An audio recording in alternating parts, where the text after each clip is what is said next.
Bapak Ibu Saudara yang kekasih dalam Kristus Yesus Tuhan kita, selamat bertemu kembali dengan kami HKBP Kernolong, HKBP tertua di luar Pulau Sumatera, yang senantiasa tetap setia bersama saudara dalam renungan malam Salam.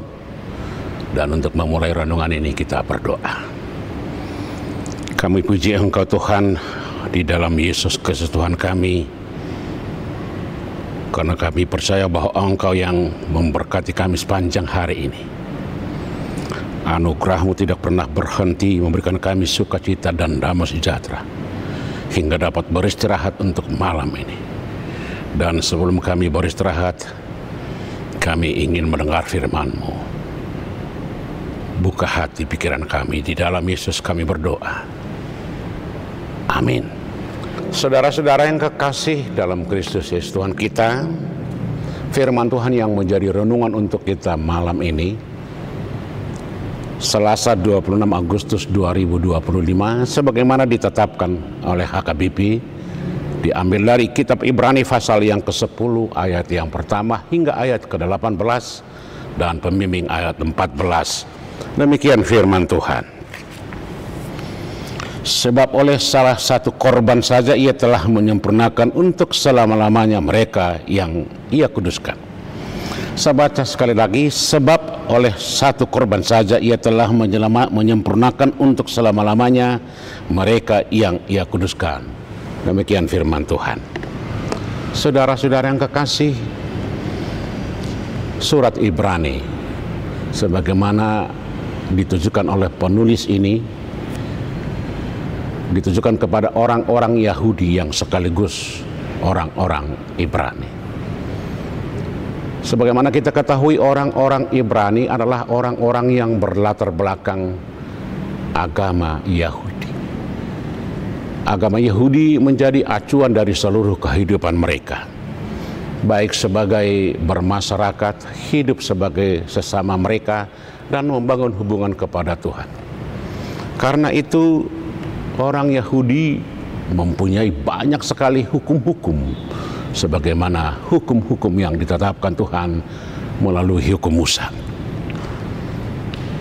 Kehidupan mereka diatur dengan ketat dengan aturan-aturan dan hukum-hukum yang pada dasarnya supaya mereka bisa hidup dengan teratur, penuh disiplin. Tetapi yang dapat melakukannya tidak semua orang, hanya orang-orang tertentu seperti ahli Taurat, imam-imam, dan Parisei dan Sadusi. Contoh sederhana, bagaimana hukum Musa mengatur mengenai persembahan. Kalau kita coba baca di kitab Imamat, pasal 5 sampai pasal yang ke-7, ada berbagai persembahan yang dipersembahkan dan diatur oleh mereka. Seperti korban penebusan salah, korban bakaran, korban sajian, korban penghapus dosa, korban keselamatan. Semuanya ini harus mereka lakukan. Setiap orang melakukan kesalahan, dia harus mempersembahkan korban. Dan setiap mereka melakukan dosa, mereka harus melakukannya, dan itu dilakukan oleh para imam-imam.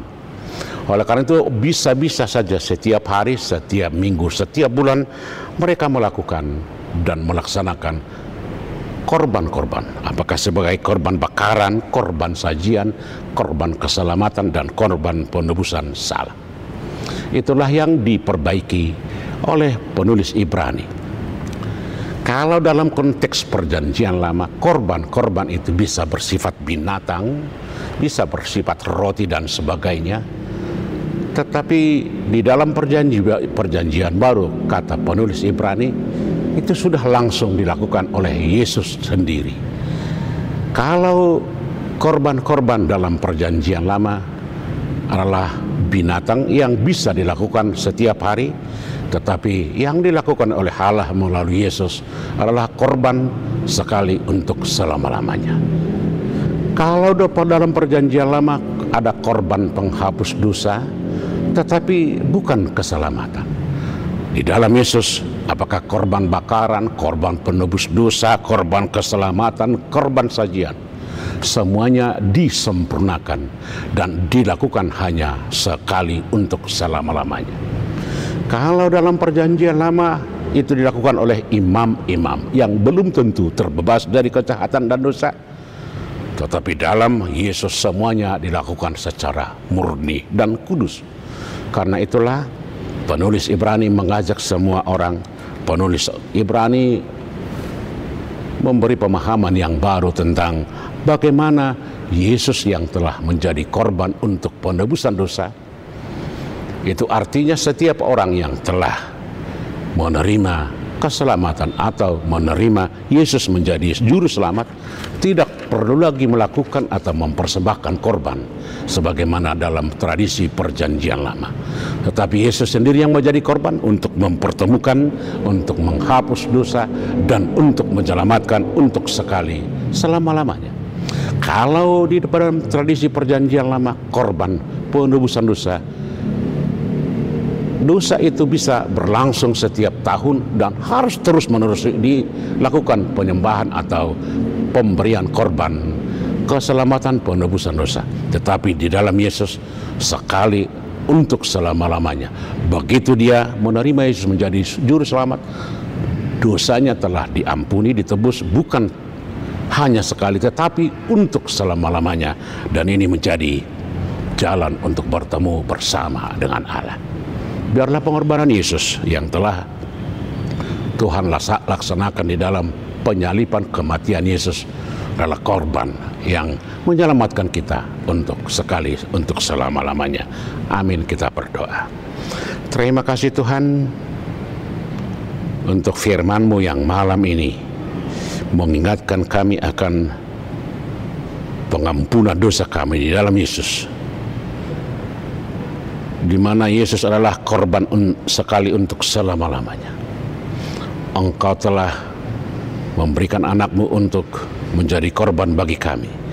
Kami tidak lagi seperti tradisi perjanjian lama yang harus mengorbankan korban penghapusan dosa, korban penebusan, dan korban yang lain-lain. Tetapi Yesus sendiri yang telah melakukan itu, dan Yesus sendiri menjadi korbannya. Biarlah itu menjadi kekuatan dan keselamatan bagi kami. Di dalam Yesus kami berdoa. Amin. Anugerah Tuhan kita Yesus Kristus, kasih setia Allah Bapa, dan persekutuan dengan Roh Kudus kiranya menyertai saudara-saudara sekalian. Amin.